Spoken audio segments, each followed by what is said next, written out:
morning mga titas, Tita L'Oreal po, at narito po ako ngayon sa Nimitabil, New South Wales dahil pipikapin po namin yung binili namin doon. Nakita ko sa marketplace na tables and chairs which is cost only $40. Ayan, doon, garden set po yan, pipikapin namin. So while we are waiting for the owner because he told us to come here 11, medyo napaaga po kami, so antayin namin siya.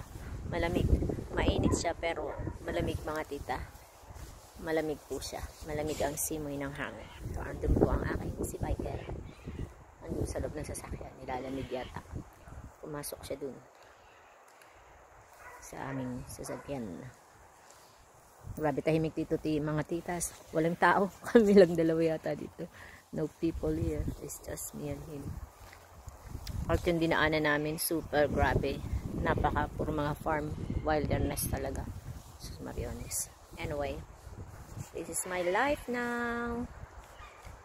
Have a good day mga titas.